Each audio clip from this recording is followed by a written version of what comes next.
Hello everyone, this is Sujit Kumar Jha, and in this video I am going to discuss about a very interesting question of rotational mechanics, and that is question number 267.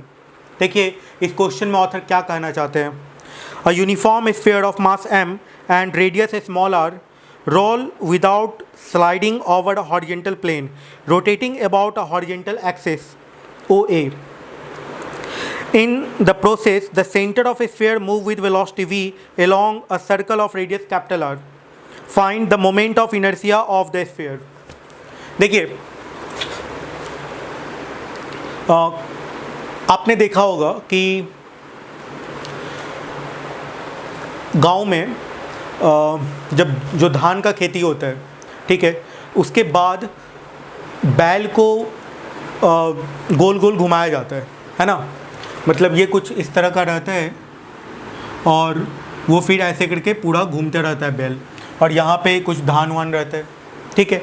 तो कुछ ऐसा ही है, लेकिन वो जो बैल की जगह पे स्फीयर लगा दिया गया है, एक रोलर टाइप का स्फीयर लगा दिया गया है, ठीक है. मतलब स्फीयर जो है कुछ ऐसा करके घूमते हुए ये चारों तरफ घूम रहा है, ठीक है, समझ रहे हैं.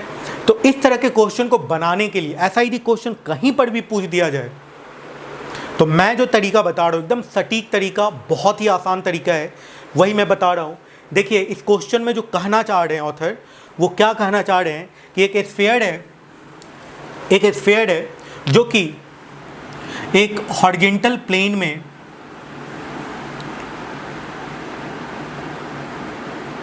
वो घूम रहा है, ऐसे करके घूम रहा है ना. इसको यदि टॉप व्यू देखिएगा तो ये कुछ इस तरह से घूम रहा है, ऐसा करके घूमता हुआ जा रहा है, ठीक है. तो ये चल रहा है और घूम रहा है, समझिएगा, कॉन्सेप्ट समझिएगा. ये चल भी रहा है, ये चल रहा है ऐसे, और ये अपने एक्सिस के अबाउट घूम रहा है, ठीक है, समझ रहे हैं.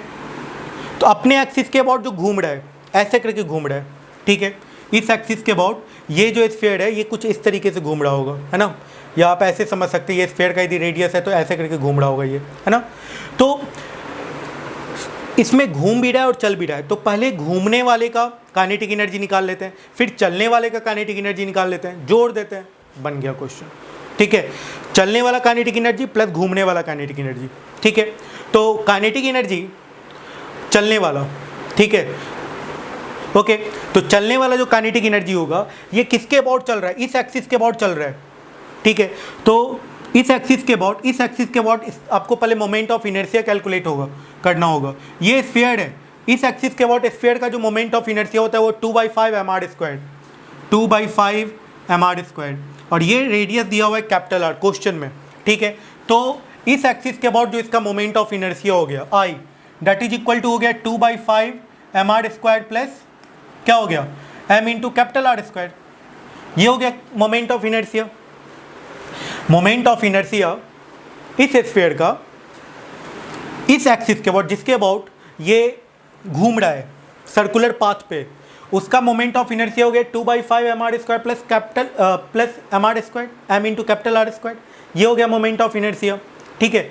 तो चलने वाला काइनेटिक एनर्जी जो होगा वो क्या हो जाएगा, हाफ I ओमेगा स्क्वायर, और मोमेंट ऑफ इनर्शिया को क्या लिखेंगे 2/5 mr square plus m into capital R square. ये I आ गया, ठीक है, ये I के जगह पे हो गया, और इंटू क्या हो जाएगा ओमेगा स्क्वायर हो जाएगा.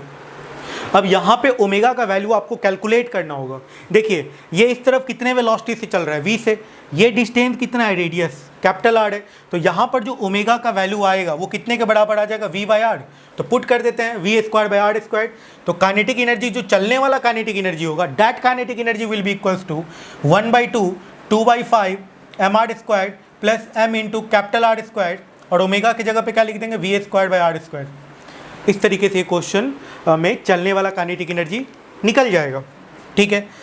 अब आप इसको यदि और थोड़ा सॉल्व कीजिएगा तो आप देख सकते हैं ये 1/2 आ जाएगा यहाँ पे 2/5, और ये आ जाएगा mv² into r² by capital R square.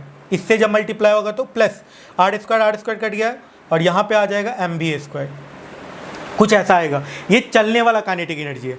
घूमने वाला काइनेटिक एनर्जी, ठीक है, जी से घूमने वाला काइनेटिक एनर्जी, ठीक है। तो घूमने वाला काइनेटिक एनर्जी जो है ये अपने एक्सिस के अबाउट घूम रहा है ऐसे, तो 2/5 mr² I moment of inertia into ω²। और इस केस में एंगुलर वेलोसिटी जो होगा वो देखिए ये रहा स्फीयर और अपने एक्सिस के अबाउट ये घूम रहा है, ठीक है। इसका इधर का वेलोसिटी v है, ये रेडियस स्मॉल r है, तो अपने एक्सिस के अबाउट जो इसका ओमेगा होगा, ओमेगा डैश उसको लिख दें, ये कितने के बराबर होगा, v/r के बराबर। तो पुट कर देते हैं, तो घूमने वाला जो काइनेटिक एनर्जी है 1/2I मतलब 2/5 mr² इंटू ω²। ओमेगा का वैल्यू कितने के बराबर हो गया, v²/r²। ये कैंसिल आउट हो गया और ये आ गया 1/5 mv²। ठीक है, तो चलने वाला काइनेटिक एनर्जी, घूमने वाला काइनेटिक एनर्जी दोनों निकल गया है, इन दोनों को जोड़ देंगे, नेट काइनेटिक एनर्जी निकल जाएगा। तो देख लेते हैं नेट काइनेटिक एनर्जी कितने के बराबर होता है। ठीक है, देखिए यहाँ पे तो नेट काइनेटिक एनर्जी जोड़ के हम लोगों को जो कैलकुलेट करना था, जो डिजायर्ड रिजल्ट चाहिए था वो आ जाएगा। ठीक है, तो ये आ जाएगा 1/2। करना क्या आपको, चलने वाला काइनेटिक एनर्जी प्लस घूमने वाले काइनेटिक एनर्जी को जोड़ देना है। तो यहाँ पे कितना आ जाएगा 1/2 2/5 mv² into r² by capital R² plus mv² plus 1/5 mv²। ठीक, इसको और सॉल्व कर लेते हैं। तो ये कितने के बराबर आएगा, ये कट जाएगा, यहाँ से ये कैंसिल आउट हो जाएगा, ये कितने के बराबर आ जाएगा 1/5 mv² small r² plus capital R²। Okay, अब ये जब इसमें मल्टीप्लाई होगा तो 1/2 mv² और यहाँ पे कितना है 1/5 mv², तो ये कितना आ जाएगा 7/10 mv²। ठीक है, कुछ ऐसा आएगा।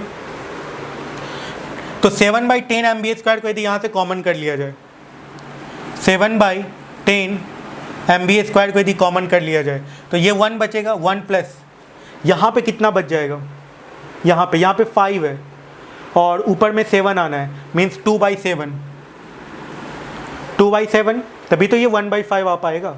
2/7 small r² by capital R², and this is the final answer. यही आ जाएगा टोटल काइनेटिक एनर्जी। इस तरह के क्वेश्चन को ऐसे ही बनाना है।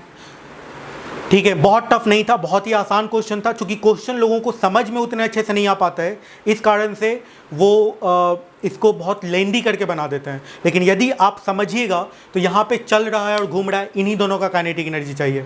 Thank you.